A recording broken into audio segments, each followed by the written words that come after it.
अध्याय में देवताओं के और असुरों के अलग अलग गुणों का वर्णन है। अनेक चित्त विभ्रांता मोह जाल समावृता प्रसक्ता काम भोगेषु नरक पतंती नरकेषु जौ। भगवान ने संसार में दो प्रकार के व्यक्ति बताया। एक तो देवताओं जैसे स्वभाव वाले और दूसरे असुरों जैसे स्वभाव वाले, राक्षसों जैसे स्वभाव जिनका है। दोनों में अंतर एक है। एक व्यक्ति जो असुर स्वभाव का होता है वो स्वार्थी होता है, और जो देवताओं जैसे स्वभाव वाला होता है वो परोपकारी होता है। और इसलिए जब जब भी असुरों का इस पृथ्वी में आतंक होता है, परमात्मा कोई न कोई रूप लेकर के और उसका विनाश करते हैं। और इसलिए देवताओं जैसे स्वभाव वाला व्यक्ति अपने जीवन की डोरी को परमात्मा को समर्पित कर देता। ज्यादा संसार के विषय में उसको पता नहीं है। मैं आज हूं, थोड़ी देर बाद क्या होगा इसका ठिकाना नहीं है। इसलिए हर क्षण एक बात को याद रखता है कि मैं जो कुछ भी कर्म कर रहा हूं, इन कर्मों का फल मेरे को ही भुगतना पड़ेगा। ऐसा मान करके देवता जैसे स्वभाव वाला व्यक्ति दूसरों को कष्ट ना हो इसका ध्यान रख करके कर्म करता है।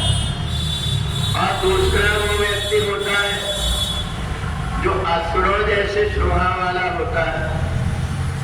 उसे केवल अपने स्वार्थ की चिंता रहती है।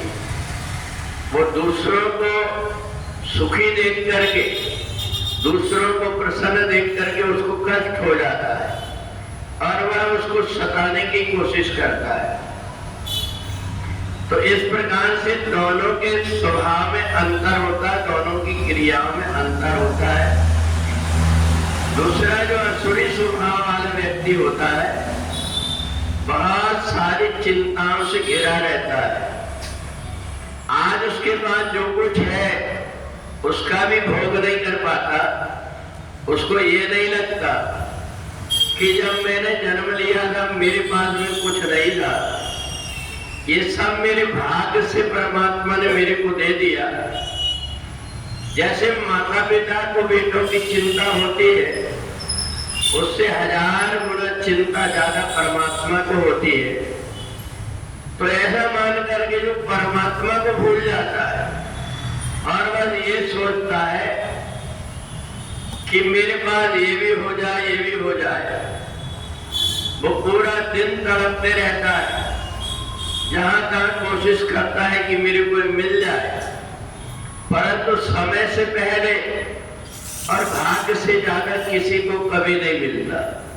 इसलिए समझदार व्यक्ति अपने आप को परमात्मा को समर्पित करके जब जीवन जीता है तो उसके हर क्षण हर पल परमात्मा के चरणों में बीतते हैं और परमात्मा को भी उसकी चिंता रखना पड़ता है।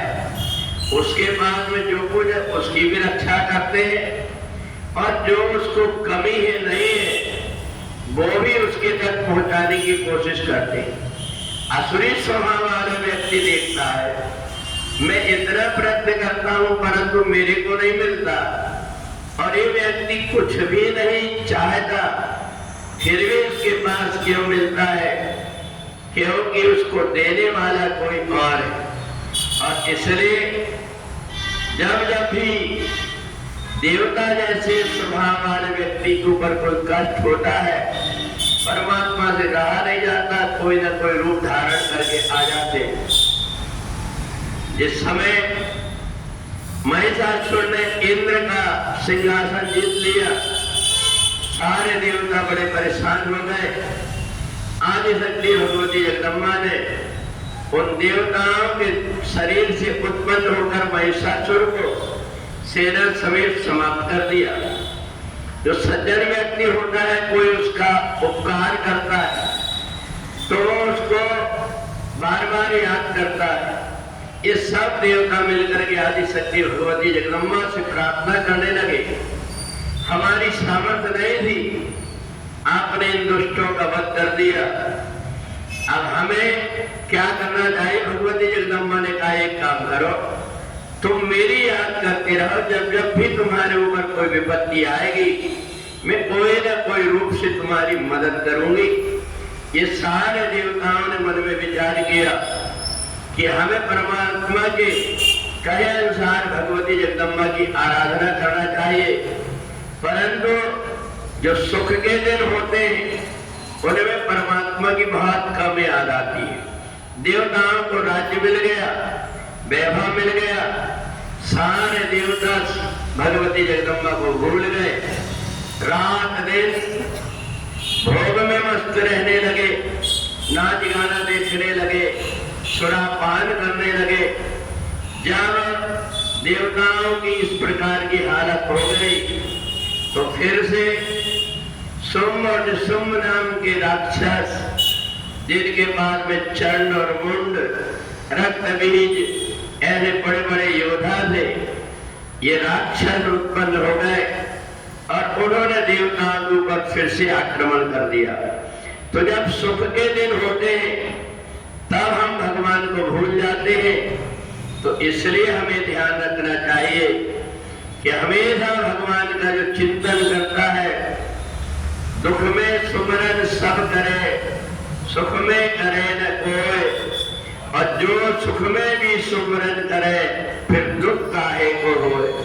तो इसलिए जब अच्छा समय रहता तब भी और जब विपरीत समय रहता तब भी जो परमात्मा के चरणों में अपने मन को लगाता है, ज्यादा समय नहीं कर पाता, तो जो नवरात्रि आती है वर्ष में 2 बार, उन दिनों में आदि शक्ति भगवती जगदम्बा के साथ में जैसे बेटा अपनी माँ की गोद में बैठ करके माँ की कृपा प्राप्त करता है, ऐसे 9 दिन तक बड़ी श्रद्धा और भावना से भगवती जगदम्बा की जो आराधना करता है, चिंतन करता है, 1 वर्ष तक के माता रानी उसकी रक्षा करते रहती है। बोले जगदम्बा मैया की।